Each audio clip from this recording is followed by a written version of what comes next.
নমস্কার, আমি পলাশ কুমার সরকার, সহকারী শিক্ষক, লোহাগাড়া সরকারি পাইলট উচ্চ বিদ্যালয়, লোহাগড়া, নড়াইল। মহামারী করোনা ভাইরাসে সারা বিশ্ব যেখানে বিপর্যস্ত, শিক্ষার্থীদের সাধারণ জীবন সেখানে বাধাগ্রস্ত। তথ্য প্রযুক্তির এই যুগে শিক্ষাবান্ধব সরকারের মাননীয় প্রধানমন্ত্রীর নির্দেশক্রমে সারা দেশে স্কুল কলেজে অনলাইন ক্লাস চালু হয়েছে। তার ধারাবাহিকতায় আমাদের স্কুলে প্রধান শিক্ষকের পরামর্শে অনলাইন ক্লাস শুরু হয়েছে। প্রিয় শিক্ষার্থী, আশা করি তোমরা ভালো আছো। আজ তোমাদের হিসাব বিজ্ঞান বিষয়ের প্রথম ও দ্বিতীয় অধ্যায় থেকে পাঠদান করব। আজ পাঠের বিষয় হিসাব বিজ্ঞান কি, হিসাব তথ্যের ব্যবহারকারী কারা, লেনদেন কি, লেনদেনের বৈশিষ্ট্য। প্রিয় শিক্ষার্থী, তোমরা হিসাব বিজ্ঞান কি আমার মনে হয় অধিকাংশ শিক্ষার্থী তোমরা বলতে পারবে না, কিন্তু এটা তোমাদের জানা উচিত। তোমাদের স্কুলের বিভিন্ন পরীক্ষায় দেখা যায় তোমরা 100-র ভিতরে পরীক্ষা হলে 100, 98, 99 পেয়ে যাচ্ছ। তোমরা জানো যে সৃজনশীল পরীক্ষা অঙ্ক আসে হিসাব বিজ্ঞান থেকে, তার মানে তোমাদের আর কোনো কিছু জানার প্রয়োজন নেই। কিন্তু তোমরা এটাও জানো যে প্রথম অধ্যায় থেকে কোনো প্রশ্ন, সৃজনশীল প্রশ্ন আসে না। তাই বলে কি আমি জানবো না হিসাব বিজ্ঞান কাকে বলে? যদি ধরে নাও যে তোমাকে চলার পথে কেউ যদি তোমাকে জিজ্ঞেস করে যে হিসাব বিজ্ঞান কি, তখন তুমি থতবত খেয়ে যাবে, হয়তো বা তুমি এড়িয়ে যাবে। কিন্তু এটা ঠিক না, তোমার জানতে হবে। পরীক্ষা আসুক চাই না আসুক, এটা তোমার জানতে হবে যে হিসাব বিজ্ঞান কি বা কাকে বলে। তোমার জানা দরকার, বইতে নেই তাই বলে কি জানা যাবে না? অবশ্যই জানতে হবে। তাহলে আমরা আসি হিসাব বিজ্ঞান কি, এইটা আমরা একটু সংজ্ঞা আগে দেখি। হিসাব বিজ্ঞান হলো আর্থিক ঘটনাগুলোকে চিহ্নিতকরণ, লিপিবদ্ধকরণ, শ্রেণীবদ্ধকরণ ও ফলাফল নির্ণয় করার পদ্ধতি। তাহলে এটা আমরা একটি উদাহরণের সাহায্যে বুঝি যে অ্যাকচুয়াল হিসাব বিজ্ঞানটা কি। তাহলে ধরে নিই একজন আসবাবপত্রের ব্যবসায়ী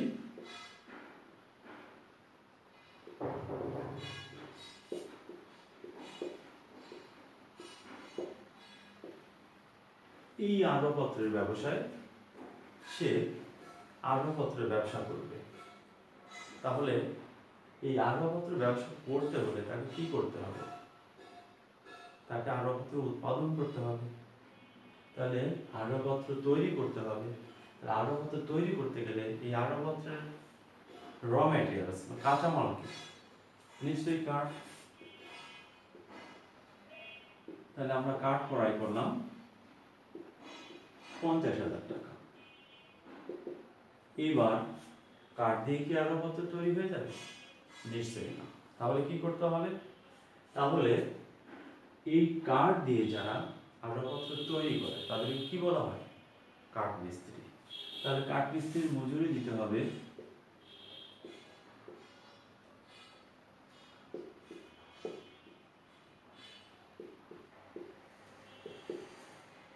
5,000 টাকা। এবার যেখানে এই কাঠ থেকে আসবাবপত্র তৈরি হবে, নিশ্চয়ই একটা জায়গা, হয়তো একটা ঘরের ভিতরে হতে পারে, তাহলে সেটাকে নিশ্চয়ই বলা হয় কারখানা। যেখানে তৈরি হয় সেটাকে বলা হয় কারখানা। তাহলে কারখানার ভাড়া দিতে হবে, ধরে নিই কারখানার ভাড়া আর 5,000 টাকা। তাহলে মোট মিলে দাঁড়ালো 60,000 টাকা। তাহলে মোট ব্যয়, এটাকে আমরা ধরে নিই মোট ব্যয় 60,000 টাকা। এখন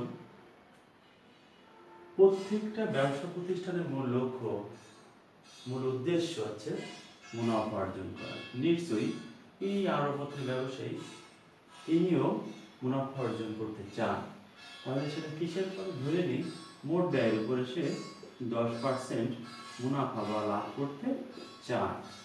তাহলে 60,000 টাকা 10% কত আসবে? 6,000 টাকা। এবার 60 আর 6 66,000 টাকা। এই 66,000 টাকা আমার কি দাঁড়ালো? ওই কিছু সংখ্যক আসবাবপত্রের বিক্রয় মূল্য। এবার আমরা যে সংখ্যাটা লিখলাম, একটা উদাহরণ দিলাম, এর থেকে আমরা কি বুঝলাম একটু দেখি। হিসাব বিজ্ঞান হলো আর্থিক ঘটনাগুলোকে চিহ্নিত করা। তাহলে দেখো এই আসবাবপত্রের ব্যবসায়ী প্রথমে কি করছে? সে কাঠ ক্রয় করছে, কাঠ মজুরির বেতন, কাঠ কারখানার ভাড়া, এগুলো কি প্রত্যেকটা একটা আর্থিক ঘটনা। এগুলোকে আমরা কি করছি? চিহ্নিত করছি যে এগুলি আমাদের লাগবে। এরপরে লিপিবদ্ধকরণ। তাহলে এটাকে আমরা ধরে নিয়ে একটা হিসাবের খাতা, এখানে আমরা কি করলাম? আমরা এই হিসাবটা লিপিবদ্ধ করলাম। তারপরে আমরা আসি শ্রেণীবদ্ধকরণ। প্রথমে এগুলো কি আমাদের ব্যয়ের খাত, আমরা কি ব্যয়ের খাতগুলো পরপর সাজায় লিখলাম, তার সাথে লাভ যোগ করে আমরা বিক্রয় মূল্য পেলাম। তাহলে এইখানে আমরা কি হিসাবগুলোকে শ্রেণীবদ্ধ করলাম। এরপর ফলাফল নির্ণয়। তাহলে আমার সর্বশেষে আমরা কি পেলাম? একটা ফল পেয়ে গেলাম, আর্থিক ফলাফল পেয়ে গেলাম যে এই আসবাবপত্রের বিক্রয় মূল্য 66,000 টাকা। তাহলে প্রিয় শিক্ষার্থীরা, তোমরা আপনারা নিশ্চয়ই ভালো করে বুঝতে পারছো যে হিসাব বিজ্ঞান কি। হিসাব বিজ্ঞান হলো আর্থিক ঘটনাগুলোকে চিহ্নিত করো, আমরা চিহ্নিত করলাম। লিপিবদ্ধকরণ, আমরা একটা খাতায় লিপিবদ্ধ করলাম। শ্রেণীবদ্ধকরণ, পরপর ব্যয়গুলো, তারপর আয়গুলো লিখলাম ও ফলাফল নিলাম। পরিশেষে আমরা একটা অ্যান্সার পেলাম। একেই বলে আছে হিসাব বিজ্ঞান কাকে বলে বা কি। এরপরে আমরা আসি হিসাব তথ্য ব্যবহারকারী কারা। হিসাব তথ্য ব্যবহারকারী আমরা দুই ভাগে ভাগ করতে পারি। একে অভ্যন্তরীণ ব্যবহারকারী।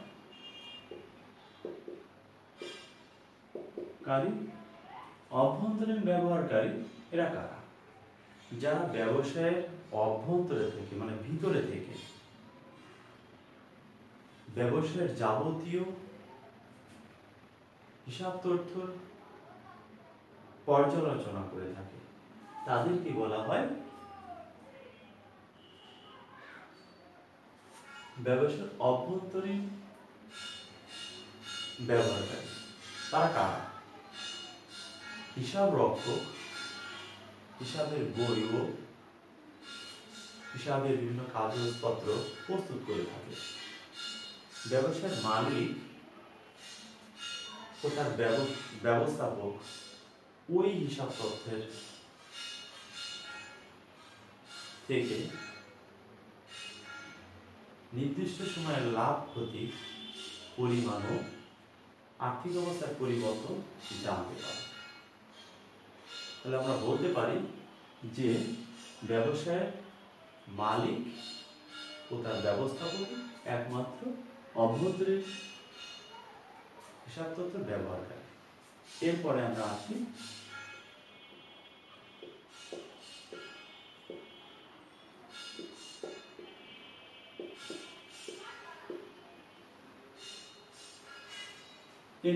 আসি দুই নম্বরে বাহ্যিক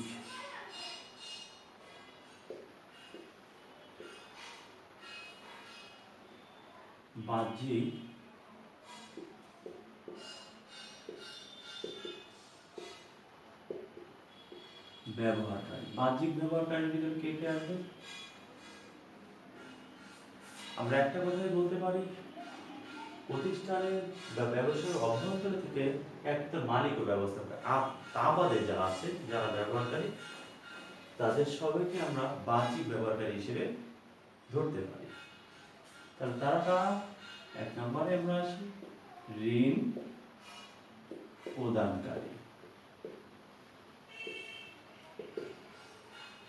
ঋণ প্রদানকারী প্রতিষ্ঠানের ঋণ প্রদানের ক্ষেত্রে, কোনো প্রতিষ্ঠানে, কোনো ব্যবসা প্রতিষ্ঠানে ঋণ প্রদানের ক্ষেত্রে, সেক্ষেত্রে ঋণ প্রদানকারী প্রতিষ্ঠান ওই প্রতিষ্ঠানের ঋণ পরিশোধের ক্ষমতা যাচাই করে ওই হিসাব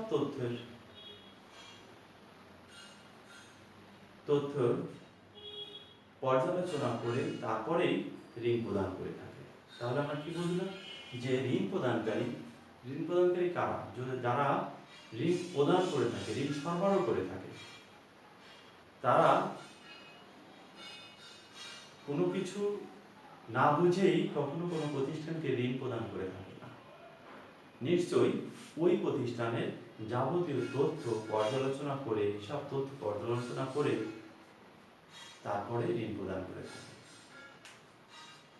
2 নম্বরে সরকার।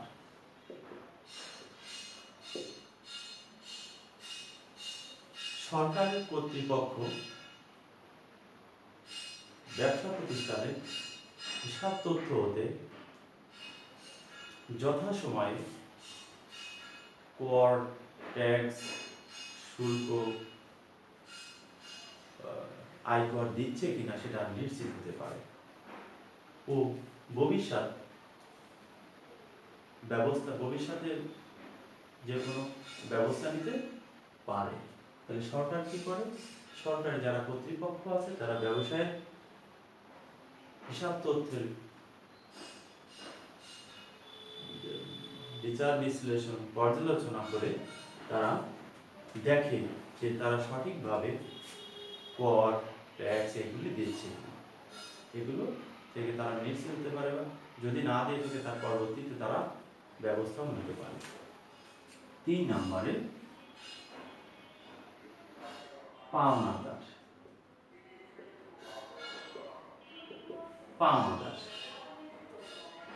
ধারে পণ্য বিক্রয় যারা করবে তারা তার পূর্বে আগে দেখবে যে দায় পরিশোধের ক্ষমতা ওই প্রতিষ্ঠানের আছে কি, সেটা ওই প্রতিষ্ঠানের হিসাব থেকে তথ্য পর্যালোচনা করে তারপরে ধারে পণ্য বিক্রয় করে থাকে, নতুবা তারা করে না।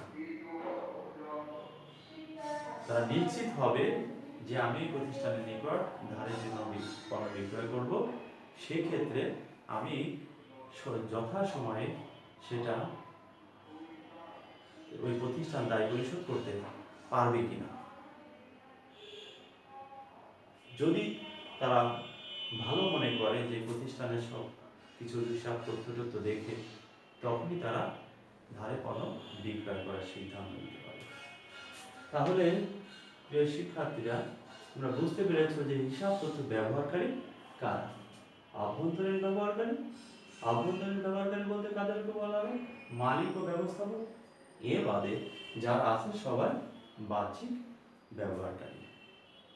এরপর আমরা আসি লেনদেন কি। লেনদেন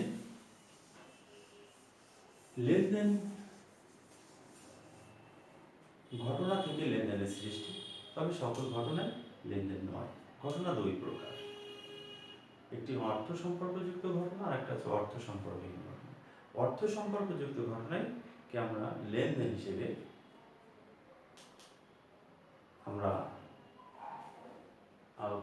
আমরা যে কোনো অঙ্ক করতে পারি, বা আমরা তার লেনদেনগুলি করে থাকি, ঘটনা থেকে লেনদেনগুলি করে থাকি। এবার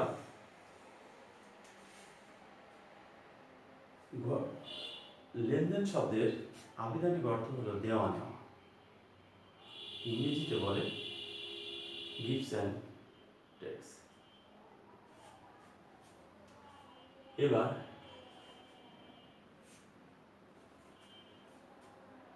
কাকে বলে, লেনদেন কাকে বলে?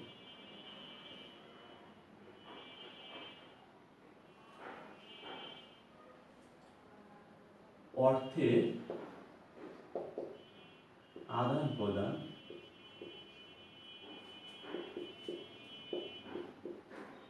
বা অর্থের মাপকাঠিকে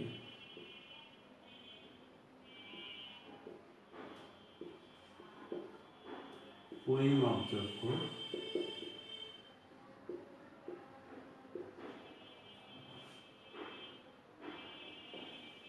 কোনো ঘটনা, অর্থের মাপকাঠিতে পরিমাপযোগ্য কোনো ঘটনা বা সেবা প্রদানের মাধ্যমে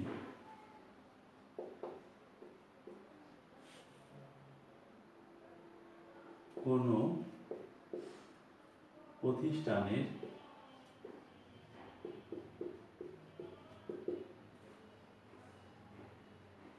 সেবা প্রদানের মাধ্যমে কোনো প্রতিষ্ঠানের আর্থিক অবস্থার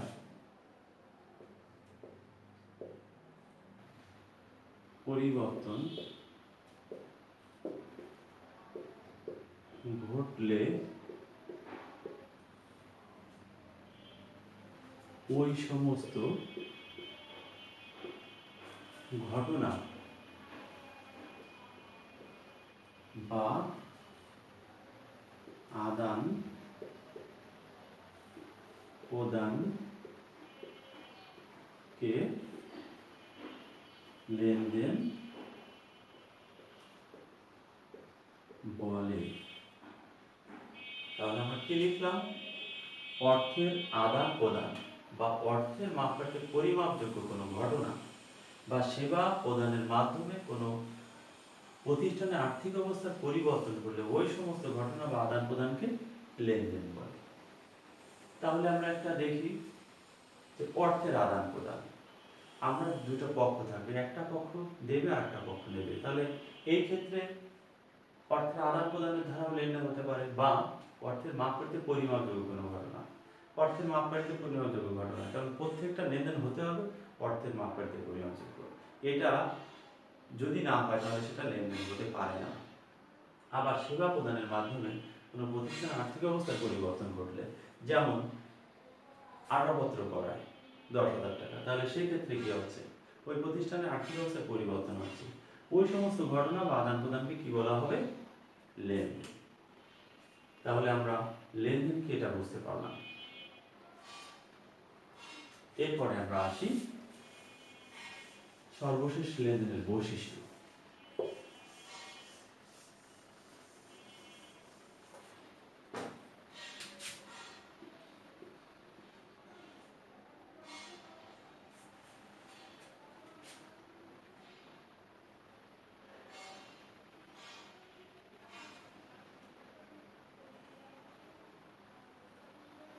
লেনদেনের বৈশিষ্ট্যে প্রথমে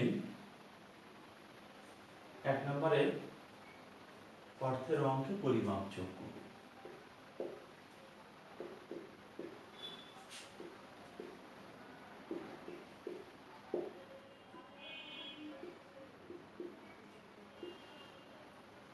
তার মানে অর্থের অঙ্কে পরিমাপযোগ্য লেনদেনের একটি অন্যতম বৈশিষ্ট্য। প্রত্যেকটা লেনদেন অবশিষ্ট অর্থের অঙ্কে দ্বারা পরিমাপযোগ্য হতে হবে। যেমন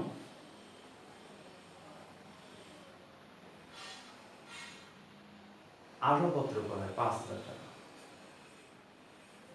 তাহলে এইখানে 5,000 টাকা আসবাবপত্র করায়, বা ব্যবসায়িক পণ্য আগুনে বিনষ্ট হলো 10,000 টাকা, তাহলে এখানে অর্থের অঙ্কে পরিমাপযোগ্য, অর্থাৎ এটা একটা লেনদেন।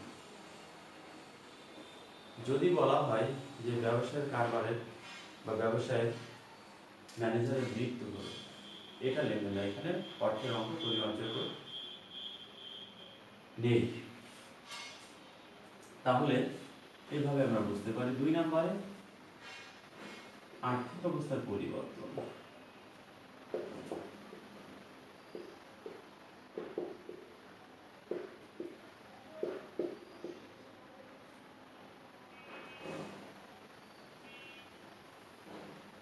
আর্থিক অবস্থার পরিবর্তন এটা কি? যেমন আমি ধরে নিতে পারি কর্মচারী রহিমকে বেতন প্রদান করা হলো। তাহলে কর্মচারী রহিমকে যদি বেতন প্রদান করা হয় তাহলে এই ক্ষেত্রে বেতন প্রদান করছি তখন কারবার থেকে নগদ টাকা চলে যাচ্ছে, এই ক্ষেত্রে কি আর্থিক অবস্থার পরিবর্তন হচ্ছে। কিন্তু যদি বলা হয় কোনো বিক্রয়ের সিদ্ধান্ত নিয়ে হলো ফরমাইশ পাওয়া গেল 10,000 টাকা, এটা লেনদেন হবে না, কারণ এটা আমি অর্ডার পাইছি কিন্তু আমি পণ্য বিক্রি করি। তাহলে এটা আমরা বুঝতে পারলাম আর্থিক অবস্থার পরিবর্তনটা কি। 3 নম্বরে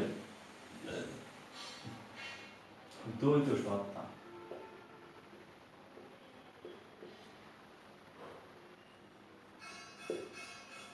দ্বৈত সত্তা, দ্বৈত সত্তাটা কি? প্রতিটা লেনদেনের দুইটা পক্ষ থাকবে, একটা পক্ষ সুবিধা প্রদান করবে, একটা পক্ষ সুবিধা গ্রহণ করবে। দুইটা পক্ষ ছাড়া একটা লেনদেন বিজ্ঞানসম্মত উপায়ে সংঘটিত হতে পারে না।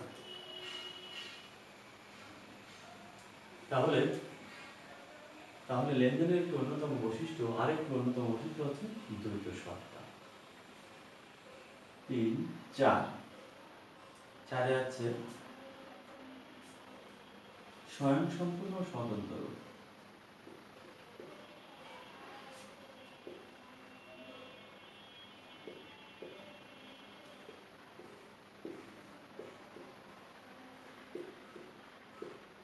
প্রতিটা লেনদেন হতে হবে স্বয়ংসম্পূর্ণ ও স্বতন্ত্র।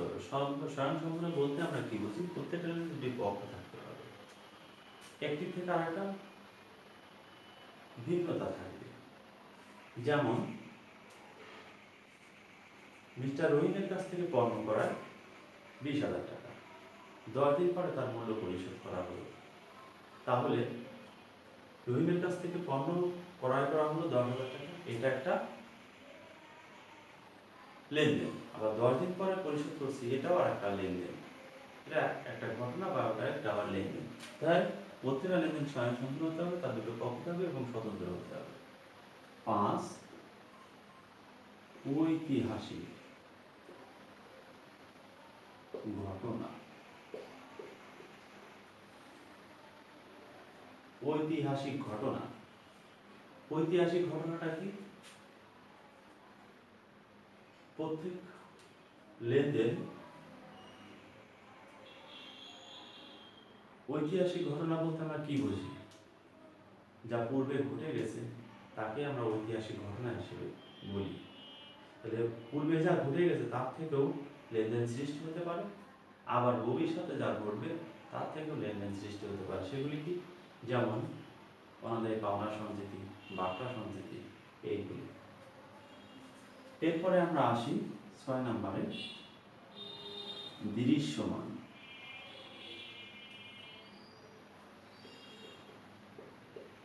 দৃশ্যমানতা মানে কি?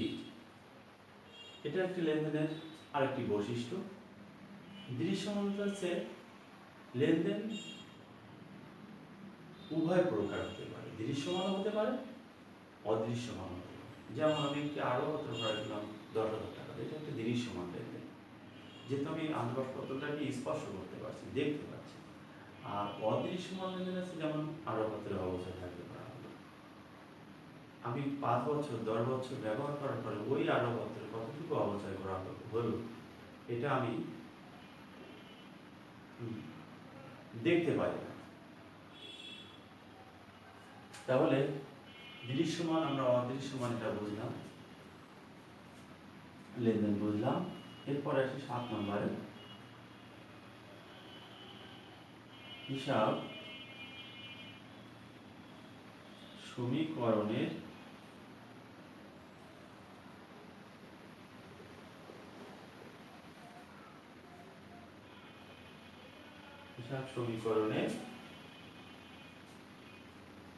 প্রভাব বিস্তার।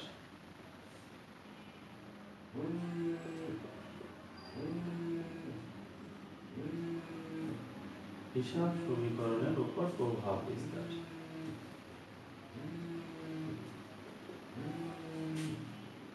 হিসাব সমীকরণের উপর প্রভাব বিস্তার। প্রতিটি লেনদেন হিসাব সমীকরণ দ্বারা প্রভাবিত। আমরা হিসাব সমীকরণের মাধ্যমে ঘটনা এবং লেনদেন আমরা বুঝতে পারি, কোনটি ঘটনা কোনটি লেনদেন। অতএব এই হিসাব সমীকরণের মাধ্যমে একটি উন্নত হিসাব সমীকরণের একটি উপর প্রভাব বিস্তার, এটা একটি লেনদেনের অন্যতম আর একটি বৈশিষ্ট্য। এবার হিসাব সমীকরণটা কি? এ সমান সমান এল প্লাস ই। এইবার এই হিসাব সমীকরণটাকে আমরা এতে কি বুঝি? আমরা এতে বুঝি এতে অ্যাসেট, অ্যাসেট মানে প্রতিষ্ঠানের সম্পদ। এলে কি বুঝি? লায়াবিলিটিস, বিলিটিস তার মানে প্রতিষ্ঠানের দায়। ইতে ইকুইটি মানে মালিকানা শর্ত। এই সম্পদ, প্রতিষ্ঠানের সম্পদের ভিতরে দুইটা পক্ষের দাবি থাকে, একটা থাকে মালিক পক্ষে আর একটা থাকে তৃতীয় পক্ষে। ঠিক আছে, এই সম্পদের মধ্যে এই দুজনের শর্ত থাকে। প্রিয় শিক্ষার্থীরা, আজ আমাদের এই পর্যন্ত। আমরা যতটুকু বুঝতে পারলাম, আগামী দিন আমরা এই অধ্যায় থেকে সৃজনশীল অঙ্ক করব। এই প্রাকৃতিক দুর্যোগে আমরা স্বাস্থ্যবিধি মেনে চলব, বাসায় থাকবো, নিরাপদে থাকবো এবং পাশাপাশি পড়াশোনা চালিয়ে যাব। আজ এই পর্যন্ত, সবাই ভালো থাকবে।